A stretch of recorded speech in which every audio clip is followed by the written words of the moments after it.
KBS 1라디오 신성원의 오늘 세계는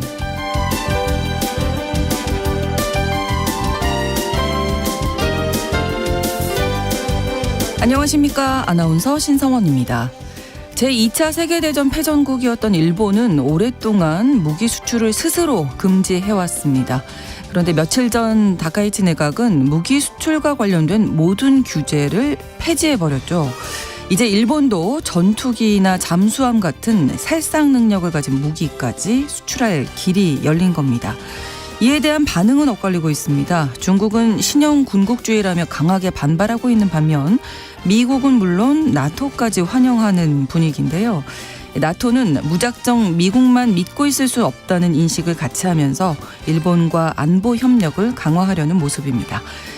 세계가 전쟁 때문에 혼란스러운 이때 일본이 무기 수출을 전면 허용한 배경은 무엇인지 잠시 후 수상한 GPS에서 살펴보겠습니다.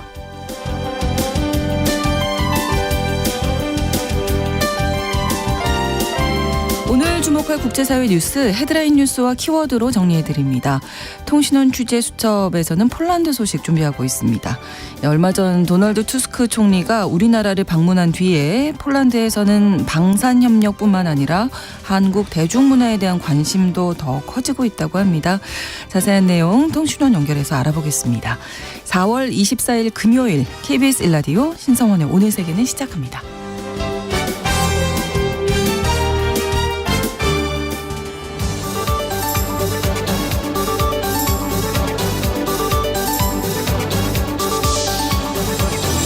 오늘 세계는 헤드라인 뉴스. 트럼프 미국 대통령이 호르무즈 해협에 기뢰를 설치하는 모든 선박을 격침하라고 미 해군에 지시했습니다. 또 기뢰 제거 작전을 계속하되 그 규모를 3배로 늘리라고 명령했는데요. 이란에 대한 압박 강도를 더 높인 셈인데 다만 트럼프 대통령은 이란에 핵무기를 사용하진 않을 거라고 말했습니다. 트럼프 대통령이 23일 이스라엘과 레바논의 휴전은 3주 연장될 거라고 밝혔습니다. 지난 14일 이스라엘과 레바논이 열흘간 휴전에 합의했었는데요. 이 휴전이 25일에 종료될 예정이었습니다. 트럼프 대통령의 이번 발표는 이 휴전을 5월 중순까지 연장한다는 의미인데요. 이스라엘과 레바논의 휴전 연장이 불확실성이 커지고 있는 미국과 이란 간 종전 합의에 긍정적인 영향을 미칠 수 있을지 주목됩니다.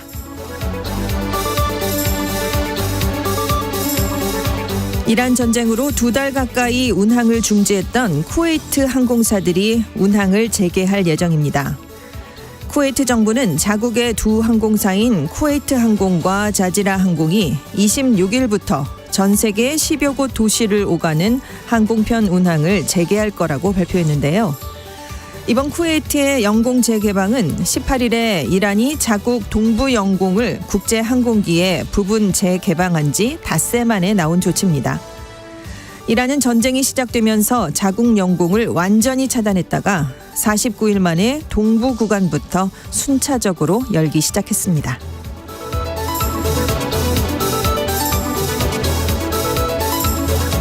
국제형사재판소 ICC가 두테르테 전 필리핀 대통령이 마약과의 전쟁 과정에서 반인도 범죄를 저지른 혐의가 인정된다면서 재판에 회부할 거라고 밝혔습니다. 인권단체들은 두테르테 전 대통령이 시장과 대통령 재임 기간 동안 마약 범죄를 단속하는 과정에서 약 3만 명이 희생됐고 이 중에 상당수는 적절한 재판 없이 즉결 처형됐다고 보고 있는데요. 두테르테 전 대통령은 자신의 혐의를 부인하고 있습니다.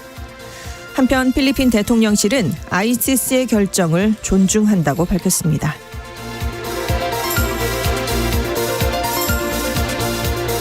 영국 비영리 조직인 UK 바이오뱅크에 등록된 50만 명의 보건 의료 정보가 유출돼 중국 전자상거래 웹사이트에 판매용으로 오르는 일이 발생했습니다. 이름이나 주소, 연락처 같은 직접적인 신원 정보는 없었지만 성별과 나이, 출생 시기, 생활 습관과 건강 관련 측정치 등 민감한 정보가 포함됐을 가능성이 제기됐는데요. 해당 내용은 현재 삭제됐고 UK 바이오뱅크 측은 실제 거래는 없었다고 밝혔지만 관련 연구기관을 통해 자료가 외부로 유출됐을 가능성이 제기되고 있습니다.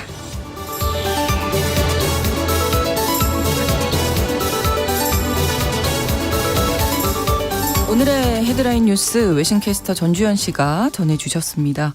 이번에는 키워드로 정리한 국제사회 소식 살펴보겠습니다. 첫 번째 키워드는 우리에겐 시간이 충분하다. 라고 트럼프 대통령이 오늘 새벽에 강조했습니다. 지금 이란하고 종전 협상, 비핵화 협상과 관련해서 서두르고 싶지 않고 시간을 두고 진행하고 싶다. 우리에겐 시간이 충분하다라면서 시간이 걸리더라도 미국이 원하는 쪽으로 합의를 관철하겠다라는 뜻을 밝혔습니다. 네. 그러면서 영구적인 합의를 원한다. 이란이 핵무기를 갖지 못하고 가질 기회조차 없게 하고 싶다. 이렇게 덧붙였는데요. 네.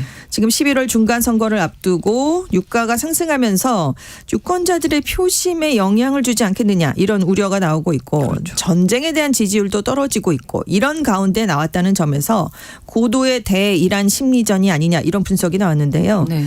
지금 트럼프 대통령이 느낄 전쟁 장기화에 대한 정치 경제적 부담 때문에 이란 쪽에서는 시간과의 싸움에선 우리가 유리하다 이렇게 판단을 내릴 수가 있다라는 거죠. 그러니까 이란을 상대로 해서 협상을 서두를 이유가 없다라고 강조하면서 합의가 지연되면 이란의 부담이 더 커질 거다 이런 메시지를 던졌다는 건데요. 네. 결국은 대이란 압박 수위를 높이려는 심리전의 일종이다 이런 평가가 나온 겁니다.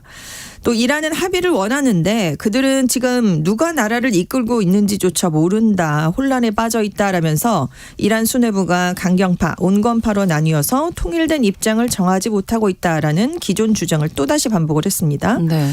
그런데 이제 그렇다면 이란의 핵무기를 사용할 뜻이 있냐 이런 질문을 받았거든요. 그랬더니 그렇지 않다. 재래식 방식만으로도 이미 그들을 완전히 초토화했는데 왜 핵무기를 쓰겠나. 핵무기는 그 누구도 결코 사용해서는 안 된다. 라고 강조했습니다.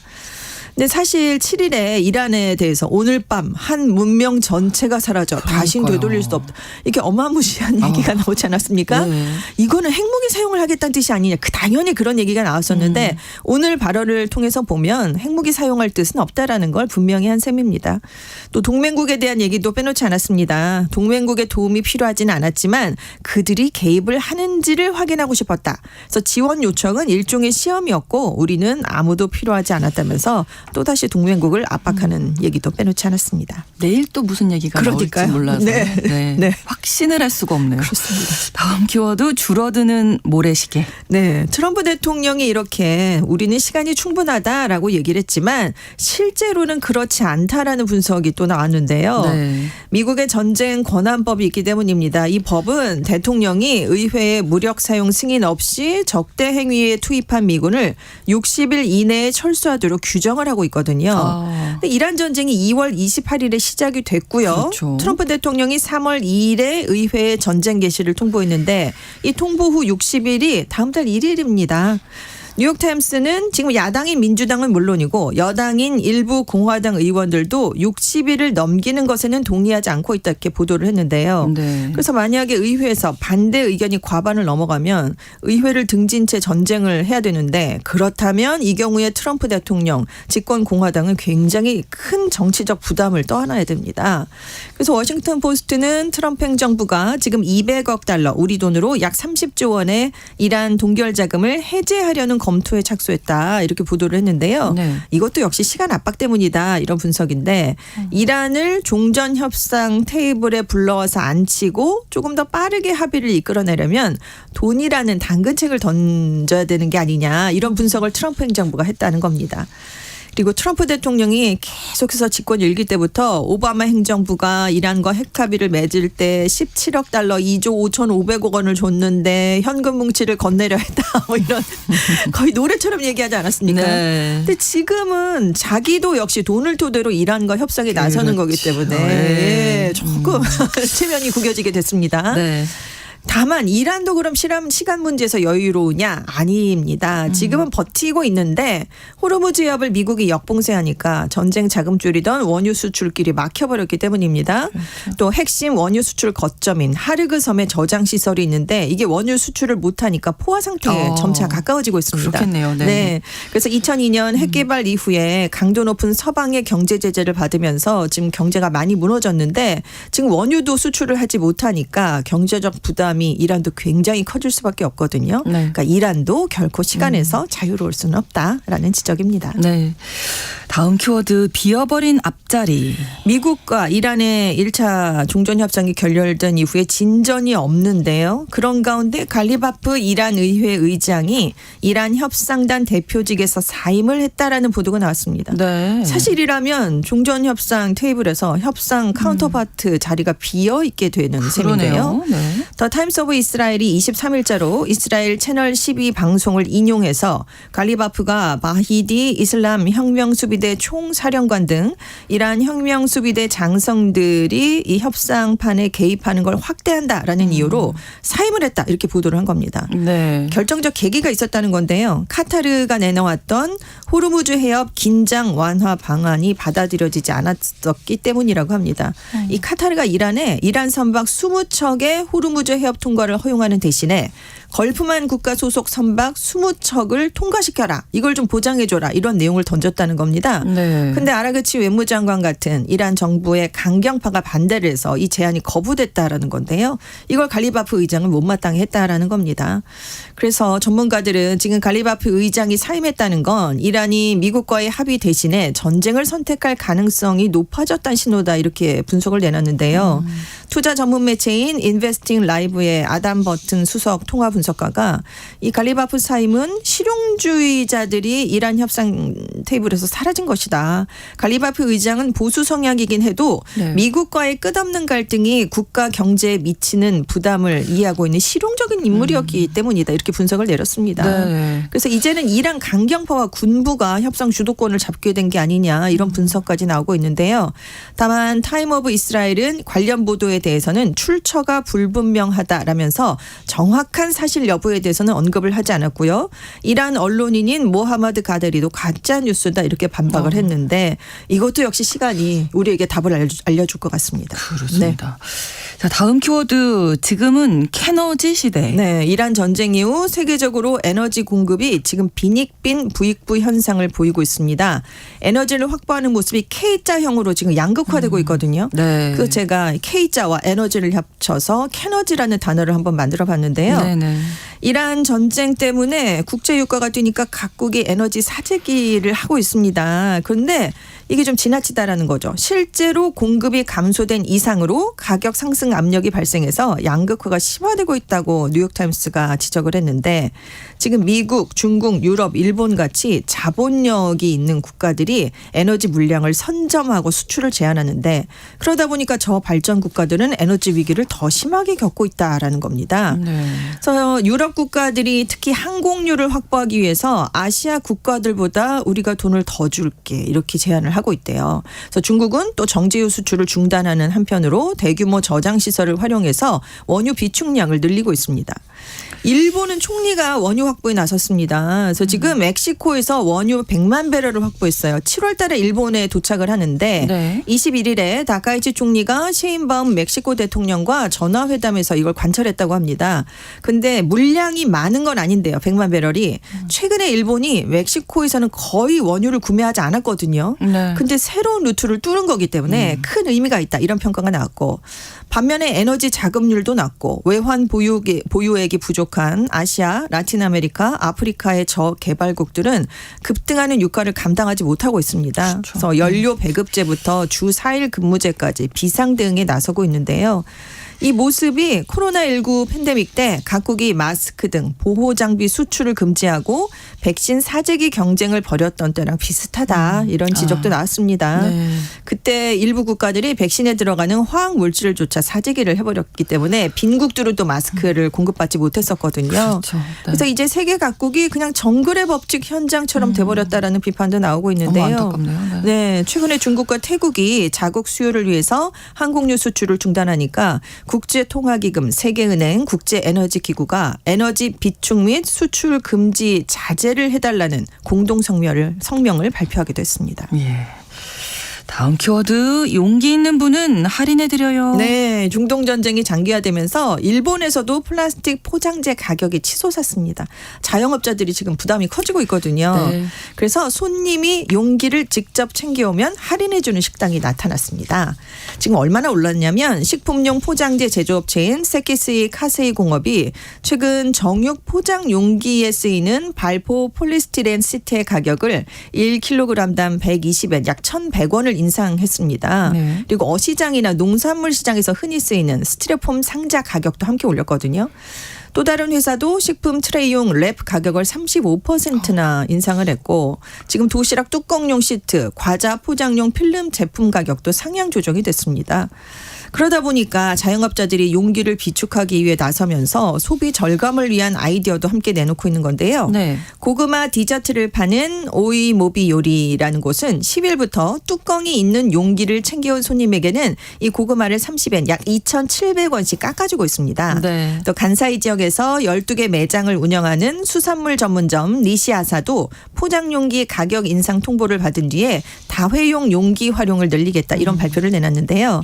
식품 배송업체 오이식스 라다이치는 9일부터 양배추, 파, 무, 감귤류 같은 일부 채소와 과일의 포장을 없앴습니다.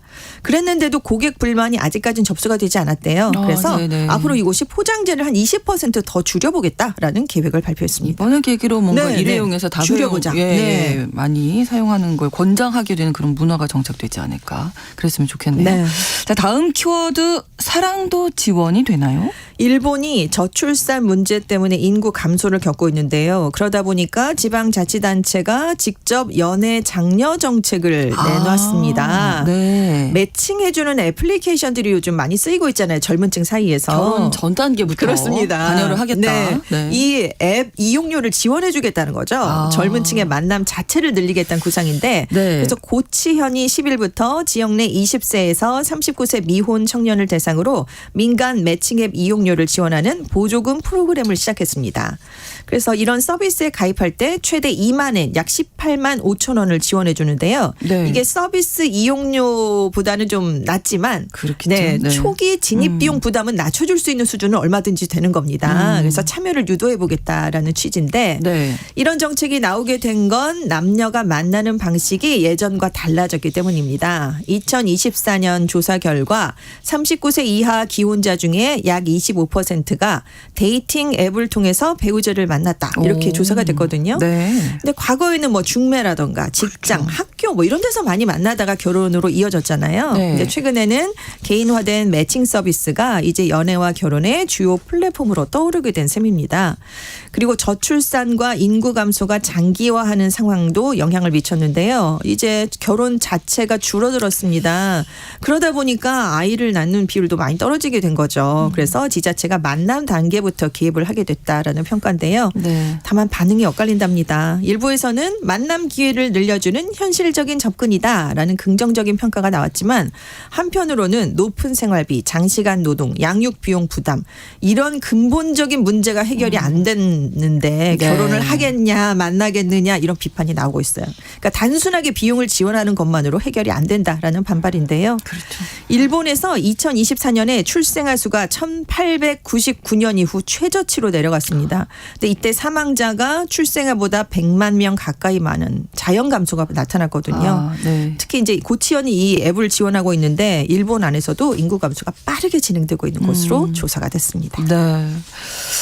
자, 다음 키워드 휴가는 비를 타고. 네, 온다고 합니다. 중국의 한 오. 식품회사가 비 오는 날 출퇴근 불편을 덜어주기 위한 우천 휴가를 경품으로 내걸었어요. 화제가 됐습니다. 와, 비 오면 휴가예요? 네, 휴가예요. 후난성 오. 창사에 위치한 매운 스낵 브랜드 마라 왕즈라는 곳이 네. 최근 직원 100여 명을 대상으로 이색적인 복지 추첨 이벤트를 했는데 네. 한 여성 직원이 7일 유급 우천 휴가를 뽑았습니다. 와. 이 휴가는 한 번에 써도 되고 나눠서 써도 되고 비가 오면 그냥 자유롭게 쓸 수가 있는 그런 휴가권입니다. 그래서 이거를 회사 창업자의 아들이자 온라인 마케팅 책임자가 이제 마련을 했는데 네. 90일 중에 82일이나 비가 오는 도시를 본 적이 있습니까? 직원들의 사기를 높이기 위해 우천 휴가 추첨을 그래서 준비했다라고 설명을 했습니다.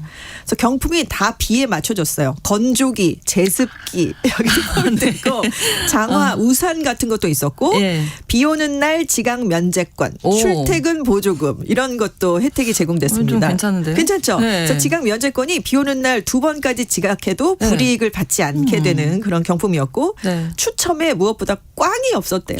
전 너무 직원이 좋아요. 네. 경품을 뭔가를 받았으니까 받는 거잖아요. 네, 기분이 좋아졌겠죠. 네. 그래서 이번 이벤트가 중국 남부 지역 특유의 기후 환경을 반영했다라는 분석인데 후난성, 광둥성 같은 곳들이 봄철에 지속적인 강수, 높은 습도가 발생을 하면서 출퇴근을 위한 이동 자체가 부담이 된다라는 지적이 많았었다고 합니다. 네. 그래서 현지 네티즌들 사이에서 직장인들이 꿈꾸는 복지가 아니냐 이런 반응이 나왔다고 하는데요.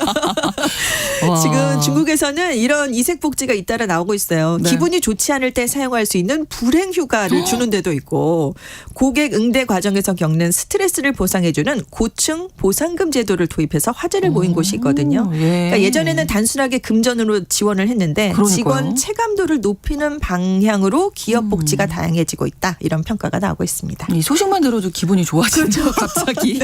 비가 오길 바라겠죠. 그러니까요. 네. 자, 하나 더 알아볼 거예요. 학교 종이 땡땡땡 어서 모이자. 지금 델리주가 지금 낮 기온이 44도를 넘어가고 있습니다. 아이고, 너무 더운데요. 네, 그래서 지금 탈수 현상이 나타나면서 네. 각급 학교가 폭염 대책으로 학생들의 탈수를 막기 위해서 1시간마다 학교가 종을 치도록 했어요. 이러면 물을 마시라라는 신호가 된다라는 물 건데요. 알람이군요. 네. 네, 그래서 꼭 학생들이 물을 마실 수 있도록 학교가 지금 해야 되고 학생들은 짝을 정해서 건강 상태를 살펴야 된대요. 이상하면 학교에 알려라 이런 것도 하고 있고 네. 아침 조회도 취소를 해야 되고 그늘진 장소나 실내에서 꼭 하려면 이런 곳에서 해야 되고 교사들은 정기적으로 날씨 정보도 공유를 해야 되고 뭐 이런 것들을 해야 된다고 합니다. 그리고 학부모들에게는 가볍고 환기가 잘 되는 면직물 옷을 입혀서 등교를 시켜주세요. 시원하게. 네, 그래서 네. 개인 위생에도 신경을 써달라 이런 얘기를 하고 있는데 인도에서 지금 여름 폭염으로 수백만 명의 위험에 노출되고 작년에 열사병으로 11,000명 정도가 사망했거든요. 네. 그러다 보니까 학교에서 이런 대책이 나오게 됐습니다. 다가올 우리의 여름도 네. 걱정이 좀 됩니다. 헤드라인 뉴스와 키워드 외신캐스터 전주현 씨와 함께했습니다. 고맙습니다. 네, 감사합니다. KBS 라디오 신성원의 오늘 세계는 1부 마무리하겠습니다. 11시 30분부터 일부 지역에서는 해당 지역 방송 보내드립니다. 고디에의 Somebody That I Used to Know 함께 듣겠습니다.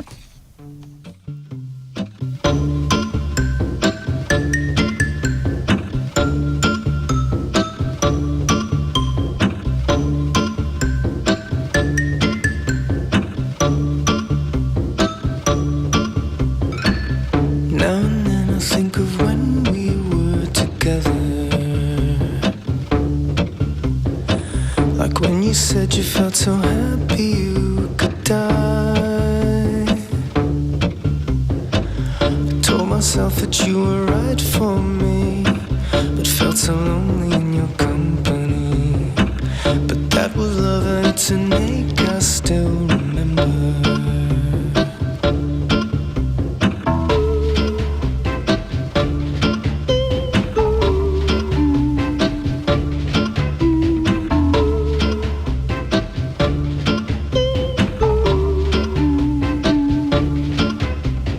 You can get addicted to a certain kind of sadness,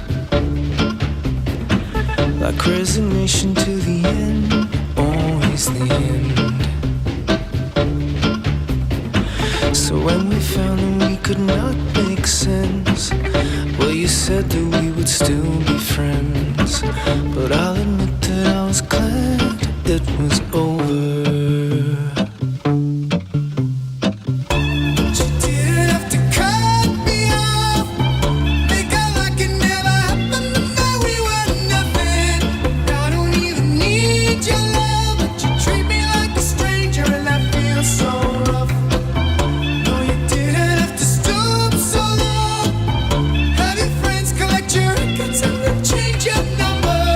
Guess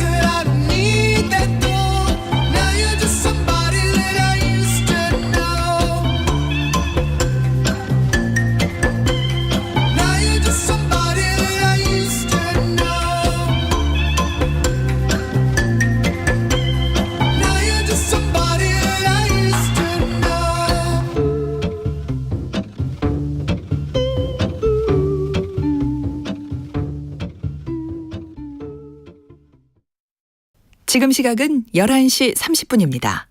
KBS Ladies and gentlemen. 국제사회의 다양한 뉴스를 한눈에 KBS 1라디오 신성원의 오늘 세계는 세계를 바로 보는 최소한의 투자입니다.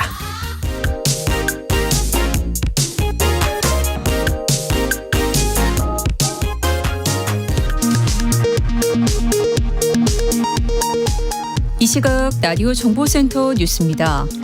베트남을 국빈 방문 중인 이재명 대통령이 한 베트남 비즈니스 포럼을 참석해 첨단 산업과 공급망, 에너지 등의 협력을 강조하며 베트남의 미래가 곧 한국의 미래가 될 것이라고 말했습니다. 대규모 정부 유출 사태로 논란이 된 쿠팡의 모회사 쿠팡 INC가 지난 1분기에만 로비 자금 109만 달러를 집행하는 등 백악관과 부통령을 포함한 미국 정관계에 집중 로비를 벌인 것으로 확인됐습니다. 호르무즈 해협을 둘러싼 군사 충돌 우려가 고조되면서 국제유가가 나흘째 급등세를 이어갔습니다. 브렌트유 선물 종가는 배럴당 105달러를 넘어섰습니다. 4차 석유 최고 가격제 실시 첫날인 오늘 전국 기름값이 상승세를 보이며 전국 경유 평균 가격도 2,000원 선을 돌파했습니다. 지난 한 해 의료관광으로 우리나라를 방문한 외국인 환자가 201만 명으로 집계됐습니다. 뉴욕타임스가 각종 여론조사 결과를 평균한 집계에 따르면 이란 전쟁에 따른 고유가 등으로 트럼프 대통령에 대한 미국 내 반대 여론이 집권 2기 최고치인 58%에 이른 것으로 나타났습니다. 찬성 여론은 39%에 그쳤습니다. 지금까지 라디오 정보센터 뉴스 정원나였습니다.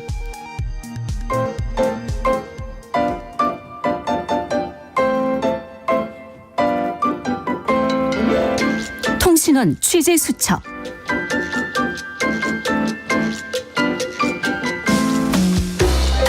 통신원 취재 수첩입니다. 오늘은 폴란드 브로츠와프로 가보겠습니다. 박혜림 통신원이 연결되어 있습니다. 안녕하세요. 안녕하십니까. 브로처프입니다. 네, 지난 4월 12, 13일 도널드 투스크 폴란드 총리가 우리나라를 방문했었는데 폴란드 쪽에서의 반응은 어떨까요? 예, 폴란드 시민들도 투스크 총리 방한과 한폴 포괄적 전략 동반자 관계 격상 소식을 반갑게 접했습니다. 네. 이번 방한은 폴란드 총리로서는 27년 만에 양자 방문이며 투스크 총리 취임 이후 첫 비유럽 국가 양자 방문이었습니다. 네. 그리고 이번 방안에서는 한국산 무기 체계를 대규모로 도입 중인 폴란드이기 때문에 방산 협력이 무엇보다 중요한 사안이었습니다. 특히 투스크 총리는 집권 초기 전 정권이 결정한 한국산 무기 도입에 대해 비판적인 입장을 보인 바가 있어서 이번 방안에서 어떤 조건으로 한국과 협의했는지에 대해 시민들의 관심이 컸습니다. 네. 일각에서는 과연 국익에 도움이 되는 협상을 이끌어낼 수 있을지 의구심을 제기하기도 했는데 이를 의식한 듯이 총리는 정상회담에 앞서 있던 폴란드 언론과의 인터뷰에서 유럽의 경제 강국으로서 한국과 동등한 위치에서 협의할 것이라고 강조했습니다. 그리고 폴란드는 농업과 식품 가공 산업이 발달한 나라이기도 합니다. 네. 그래서 소고기 수출과 식품 분야 협력 강화 결정에 대해서는 전반적으로 긍정적인 반응이 나타나고 있습니다. 그래도 다만 아쉽게도 총리 방한 기간에 헝가리 총선 결과가 발표되면서 방한 관련 뉴스가 조금 묻힌 측면이 있습니다. 네네. 헝가리 트럼프로 불리던 친러시아 성향의 강경 우파 지도자 오르반의 시각은 유럽 정치 사회 전반에 상당한 파장을 미칠 사안입니다. 특히 투스크 총리 중심의 친유럽 정부와 친미 우파 성향의 나브루츠키 대통령 사이 긴장이 있는 폴란드에겐 더욱 큰 의미가 있는 사건이라서 정치 이슈가 이 사안에 집중되게 됐습니다. 네, 이 폴란드에서 우리나라와의 방산 협력뿐만 아니라 이 한국 대중문화에 대한 관심도 높아지고 있다고요. 네, 그렇습니다. 폴란드에서도 한국 문화의 인기는 정말 상당합니다. 그렇군요. 이 흐름은 점점 더 커지고 있는데요. 네. 이제는 대중문화하고 예술을 넘어서 음식, 화장품, 언어, 전통까지 한국이라는 나라 자체에 대한 관심이 매우 높아졌습니다. 폴란드에서 한국 문화에 대한 관심은 2000년대 초반부터 시작됐다고 볼 수 있습니다. 네. 그 첫 단추는 저는 한국 영화였다고 말씀드리고 싶은데요. 당시 폴란드에서 한국이라고 하면 남북 분단이라든지 경제 성장을 빠르게 이룬 나라, 그리고 2002년 월드컵에서 폴란드의 패배를 안겨준 나라, 이 정도의 이미지가 전부였습니다. 네네. 그러니까 한국 문화에 대해서는 거의 알려져 있지 않았었죠. 그런데 지금은 폴란드 최대 규모의 영화제로 성장한 뉴호라이즌 국제영화제가 2003년 한국 특별 섹션을 마련해 한국 영화 20편을 상영했습니다. 네. 이때 관객들의 반응이 정말 뜨거웠는데요. 이를 계기로 영화 애호가들 사이에서 한국 영화에 대한 관심이 급격하게 높아졌고 그 흐름이 지금까지 이어지고 있습니다. 네. 그래서 이제는 매년 한국 영화제가 따로 열리고 있고요. 네. 영화제든 정식 개봉이든 한국 영화는 표만 열리면 금방 매진되는 경우가 많습니다. 네, 2000년대 초반에 이제 한국 영화부터 시작이 된 이 흐름이 K-팝 드라마까지 이어지겠죠, 아무래도. 네, 폴란드에서 한국 영화가 한국 대중문화에 대한 관심을 처음으로 이끌어냈다면 네. 한류의 강력한 견인차는 단연 K-팝과 K-드라마입니다. 2010년대 초까지 K-팝은 일부 마니아층만 즐기는 하위 문화에 가까웠습니다. 하지만 소셜미디어를 통해 빠르게 확산됐고 또 다양한 K-팝 관련 행사들이 열리면서 팬덤 문화도 자리 잡고 또 대중에게도 확산되면서 이제는 일상적으로 소비되는 문화의 한 부분으로 인식되고 있습니다. 네. 그리고 한국 드라마도 10여 년 전부터 입소문으로 시작해 최근 몇 년 사이에는 OTT 플랫폼을 통해 한국 드라마에 빠지게 된 경우가 많습니다. 네. 더 글로리나 사랑의 불시착은 정말 많은 사람들이 봤는데요. 네. 여기에는 오징어 게임이 큰 역할을 하기도 했는데 그렇죠. 제 주변에도 오징어 게임을 보고 나서 다른 한국 드라마를 다 찾아본 사람들이 꽤 많습니다. 네, 재미있는 작품들 많습니다. 자, 그리고 팬층도 다양해지고 있다고요?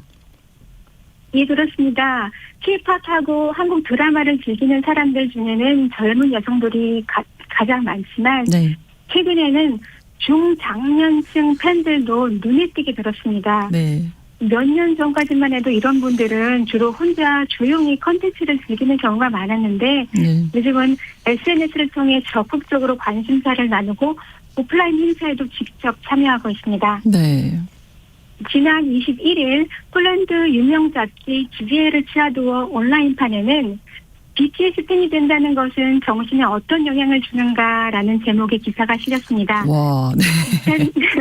팬 활동이 심리적 웰빙에 긍정적인 영향을 주고 자존감을 높인다는 내용이었는데요. 기사도 흥미로웠지만 저는 댓글이 더 인상적이었습니다. 네. 왜냐하면 130개가 넘는 댓글 중에는 50대, 심지어 70대 후반의 여성 팬들이 BTS가 자신의 삶에 얼마나 활력을 주는지, 네. 힘든 시기에 얼마나 큰 힘이 되었는지를 진솔하게 적은 글들이 많아서 읽으면서 좀 잔잔한 감동을 받았습니다. 저도 너무 공감하는데요. 네, 그런데 네. 이런 50대 이상 세대의 K-팝, 특히 BTS에 대한 관심은 이 기사에만 국한된 현상이 아닙니다. 네. 지난달에는 폴란드의 유력 일간지 가제타 리보르차 온라인판에서 폴란드 할머니들, BTS 오빠들 콘서트 간다. BTS만 보면 저절로 미소가 지어져요라는 제목의 기사를 낼 만큼 폴란드에서도 이 현상을 매우 흥미롭게 바라보고 있습니다. 네, 정서적인 웰빙에 K-팝이 안목을 하고 있다 이런 기사였는데 한국 문화에 대한 관심이 또 다른 분야에서도 나타나지 않을까 싶어요. 예, 한국 문화에 대한 관심은 대중음악하고 드라마에만 머물지 않습니다. 지난 몇 년간 한강 작가뿐 아니라 김호연, 손원평, 천명관 작가 등의 작품도 번역돼서 독자들의 사랑을 받고 있습니다. 네. 또 최근에는 한국 연극도 소개되고 있는데요. 2022년에는 K-뮤지컬 마리 퀴리 영상 상영회가 성황리에 열렸고 그리고 오늘 내일 이틀간은 부자 작가의 쿠프 공연이 크라쿠프에서 있을 예정입니다. 네, 정말 폴란드에서 아주 폭넓게 자리 잡아가고 있는 한국 문화까지 소개해 주셨습니다. 오늘 소식 고맙습니다. 감사합니다. 네, 폴란드 브로츠와프에서 박혜림 통신원이었습니다.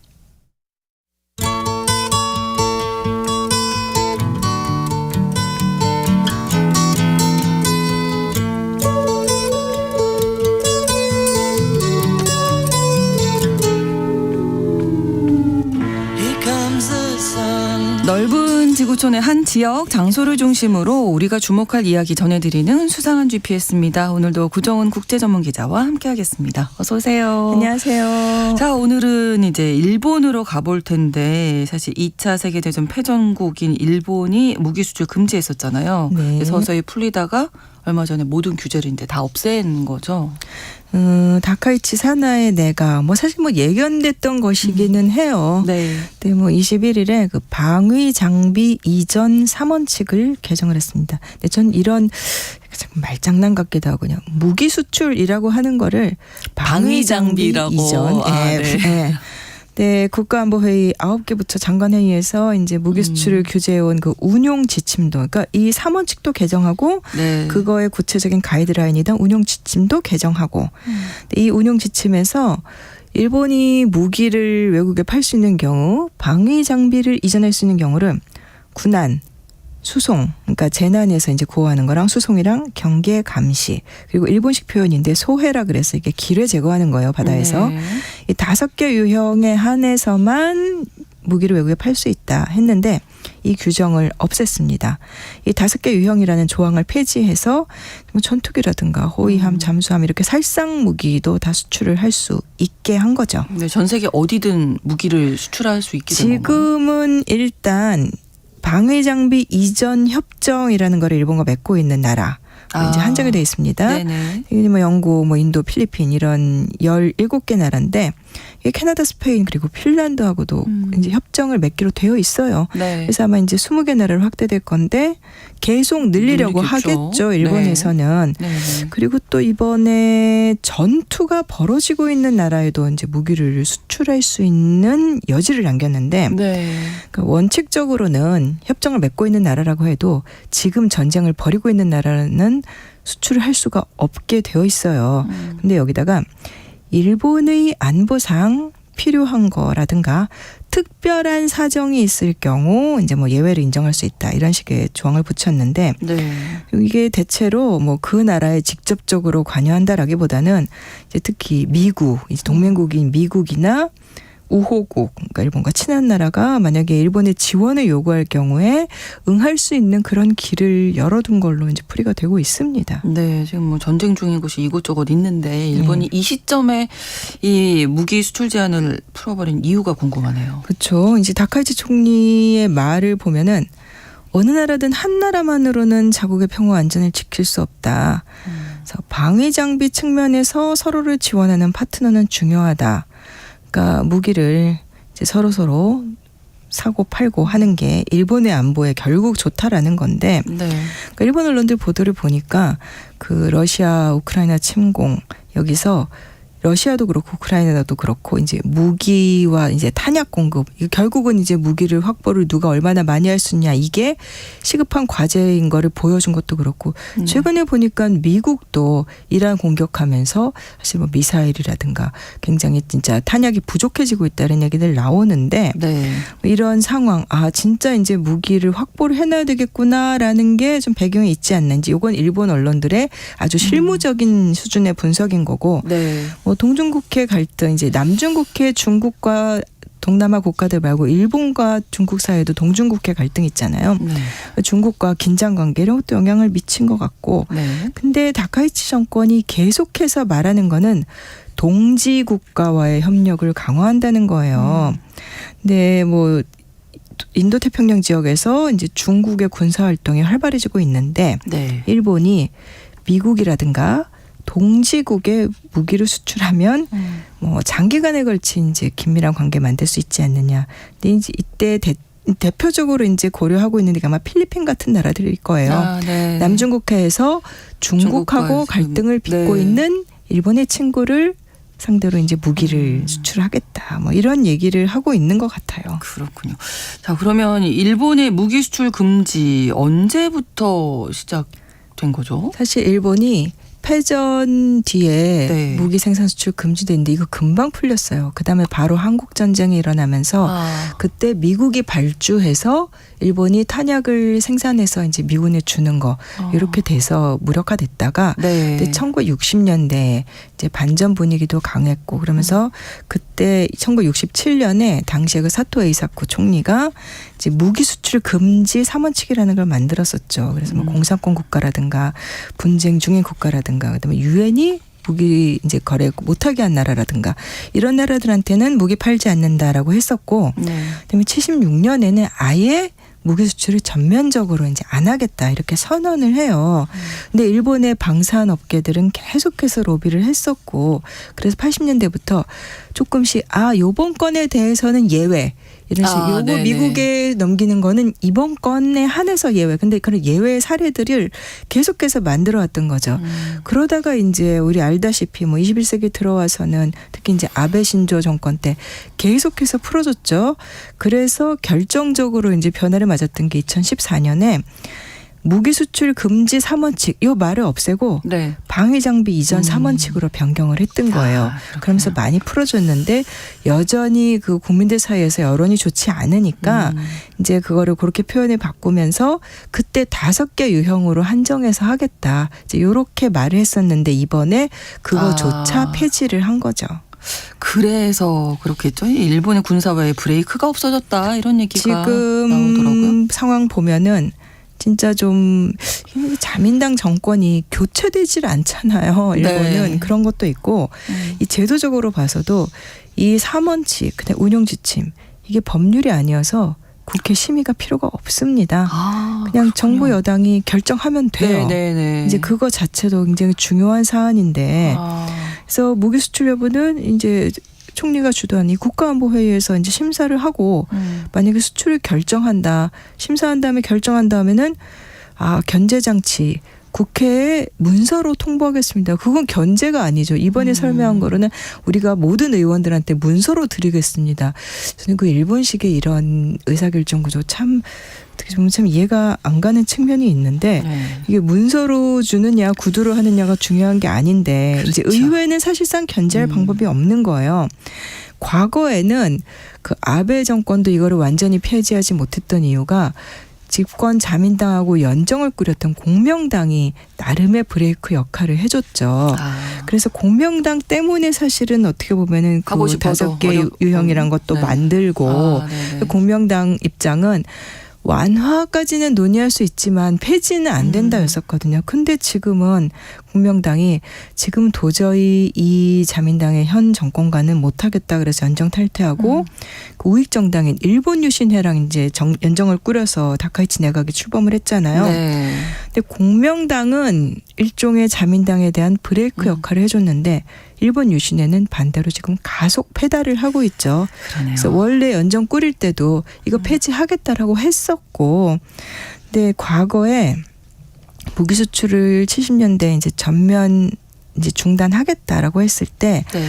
이제 당시 이제 외무상이 미야자와 게이치 이제 나중에 총리를 지냈죠. 근데 그 미야자와가 했던 얘기가 그 설령 무기를 팔아서 돈을 벌 수 있다고 해도 네. 일본은 무기 수출로 돈을 벌 만큼 타락하지 않았다. 이런 발언을 했었어요.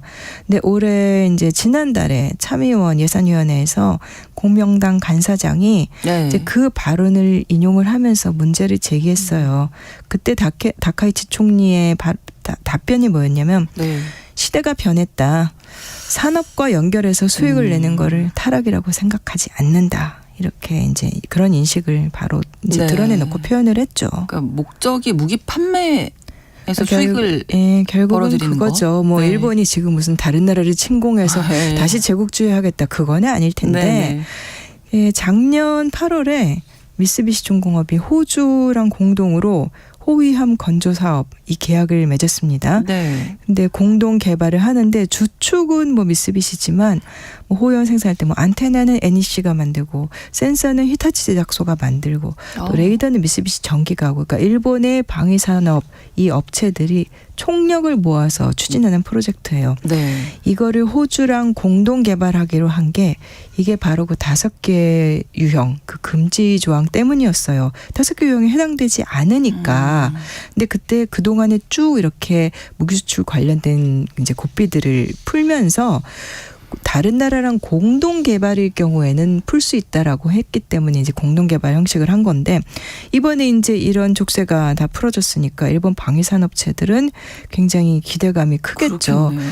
그리고 뭐 다카이치 정권은 그 17개 앞으로 집중할 전략 분야를 선정을 했는데 그 중에 하나 뭐 방위 산업도 들어가 있고 또 방위 예산도 늘리고 있습니다. 네. 그러니까 일본 정부가 방위 예산 늘리는 요 자체만으로도 일본의 방산업체들은 자기네 정부에 이제 파는 매출액이 늘어가고 있는데 뭐 이제는 수출까지 하게 되면 많이 늘어나겠죠. 그러네요. 그래서 뭐 일본 기업들 뭐 이거 늘리고 저거 늘리고 하고 있다. 뭐 이것도 만들고 저것도 만들고 이런 얘기는 보도 너무 많이 나오고 있고 지난 16일에는 자민당에서 그 방위산업진흥의원연맹이라는 거 의원들도 이제 이런 거 해서 근데 다만 지금 일본 언론들 분위기 보니까 방산업체들이 당분간은 네. 그러니까 정부가 다른 나라 정부랑 공식적으로 뭐 협정을 체결한다든가 정부 차원에서 약속이 된 사업에 일단 수주 이런 거 정도를 하고 공격적으로 수출 마케팅하는 거는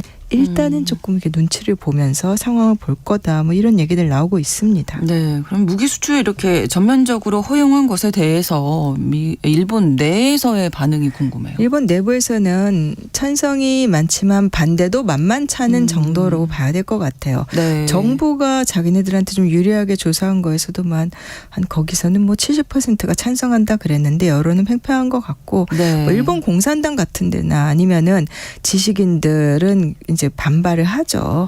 이제 그거는 아니다라고 얘기를 하는데 네. 그리고 또 이 국민들의 어떤 논의가 없이 진행되는 거 이거 견제장치 없는 거 이런 문제들 좀 지적이 나오고 있습니다. 다른 나라들은 어떨까요? 사실 저는 그 일본의 이런 움직임 우리 뭐 다 아는 거고 그렇죠. 그래서는 오히려 눈길 끌고 관심감이 좀 가는 거는 다른 나라들 반응인데 중국은 뭐 당연히 한국과 중국은 불편하죠. 그렇죠. 중국은 외교부 대변인이 뭐 중대한 우려 얘기를 하고 이렇게 격하게 이제 반응을 하고 있는데 일본의 신형 군국주의 요거에 대한 비판이 이제 중국 언론에 많이 나와요. 네. 그래서 뭐 신화통신 이런 데 보도 같은 걸 보면은 이제 뭐 2차 대전 이후에 국제 질서를 구성했던 포츠담 선언이나 일본의 항복 문서 이런 것들은 거의 국제법 성격을 띠는 문서들인데 그 취지를 일본이 지금 다 뒤집고 있다.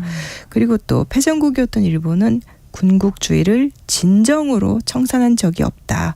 오히려 역사적 사실도 교과서에서 축소하거나 미화하고 있다 이러면서 네. 지금 일본의 행위를 굉장히 거세게 이제 비판하고 있습니다. 네, 중국과 일본이 최근에 좀 더 분위기가 그때 다카이치 예. 총리가 작년 11월에 뭐 대만 네. 유사시 일본에 이건 지금 너무 나간 발언이었어요. 네. 그런 말 함부로 하면 절대로 안 되죠. 그 다음에 이제 중국이랑 사이가 굉장히 안 좋고 또 이번에 이 방위 장비 이전 지침 개정하는 그날 또 야스쿠니 신사에 뭐 공물 보내고 다카이치 총리가 네, 고노 요헤이 전 자민당 총재가 이제 6월 말에 무역사절단 이끌고 중국을 가요. 네. 그러면 살짝 풀릴 수 있는 거 아니냐라는 얘기도 나왔지만 그렇지만은 이제 중국 언론들 이렇게 뭐 중국 정부 반응이나 보면은 네. 지금 상황으로 봐서는 그렇게 쉽게 풀릴 것 같지는 않고 이번 이 조치 때문에 무기 수출 이것도 있고 네. 그리고 또 일본이 몇 년 전부터 이 중국을 겨냥한 미국과 필리핀의 연례 군사 훈련 네. 여기에 참관국으로 이렇게 슬그머니 발을 걸쳐 왔는데 올해부터는 공식 참가국으로 참여하니까 이것도 또 중국은 반발하고 있고 두 나라가 예. 풀리기는 쉽지 않을 것 같습니다. 사실 한국 입장에서는 어떻게 보면은 우리가 전략적으로 활동할 틈새 같은 것이 늘어난다고도 볼 수 있어요. 그러니까 계속해서 우리는 아주 민감하게 이거 봐야 되는 문제죠. 그렇군요. 반면에 미국은 좀 환영하는 입장인 것 같아요. 미국은 환영 이제 일본이 이렇게 무기 수출하겠다 이런 거 네. 미국 입장에서는 계속해서 예를 들면 뭐 필리핀에 미군이 기지를 두고 있고 있고 필리핀을 중국 견제의 어떤 음. 전투기지로 삼고 있는데 네. 그러면 일본 너희가 필리핀에 무기를 팔아라. 그래서 우리 같이 해보자. 사실 미국은 그런 구도들이었거든요. 그런데 이게 일본의 이런 지금 무기 수출 많이 하겠다 이런 게 경제적인 목적도 있지만 네. 일본 내부에서는 아니면 외부에서는 어떻게 보냐면 미국이 시켜서 우리는 미국이 밀어주니까 하는 거야 라는 신용을 하지만 사실은 미국을 일본도 완전히 신뢰할 수 없는 아, 예. 유럽처럼요. 예, 그래서 아. 유럽도 그렇고 일본도 그렇고 사실 한국도 마찬가지고 음. 미국의 이 동맹으로서의 기능을 언제까지 완전히 믿겠느냐. 그러니까 이참에 우리도 군사력을 확보를 해놔야 되지 않느냐라는 의도가 당연히 깔려 있다. 아, 사실 그래서 네네. 나토가 이제 한국, 일본 이런 데 손짓 많이 하는 거. 나토도 미국과 동맹이지만 같은 처지고. 그렇죠. 그래서 이달 중순에 나토 32개 나라 중에 30개국 대사가 한국과 일본 방문했잖아요. 네. 다 이제 같은 맥락이고 이제 미국의 뉴욕타임스나 이런 데서도 트럼프 행정부가 불확실성 키우는 거에 그렇죠. 대해서 이제 그런 맥락, 그러니까 복합적인 맥락들이 깔려 있는 것 같습니다. 예. 인도도 또 환영하는 입장이네요. 요즘 인도는 여기저기 참 많이 뉴스에 나오고 맞아요. 있는데 네. 일단 인도는 그 미국, 일본, 호주랑 같이 그 사자 안보기구 쿼드를 하고 있잖아요. 네. 인도는 비동맹 국가이면서도 필요에 따라 이렇게 하는데 그렇죠. 작년에는 일본하고 안보협력 공동선언도 했고 네. 이 일본이 참여하는 무기 기술, 무기 개발에 인도는 굉장히 많이 끼고 싶어해요. 그래서 신무기 기술 이런 거 굉장히 많이 갖고 오고 싶어하고 만약에 양산 같은 거 하게 되면은 인도가 좀 생산 기지 같은 것도 하고 싶어하고. 아, 그렇군요. 그래서 참 우리도 무기 수출 많이 하는 나라인데 네. 우리도 윤리적인 것도 생각하면서 이것저것 고려할 게 참 많은 것 같습니다. 그렇군요. 수사원 GPS에서 오늘 일본의 무기 정책 전환 배경에 대해서 살펴봤습니다. 구정은 국제전문기자와 오늘도 함께했습니다. 고맙습니다. 감사합니다. KBS 라디오 신성원의 오늘 세계는 다음 주 월요일 오전 11시 5분에 다시 뵙겠습니다. 고맙습니다.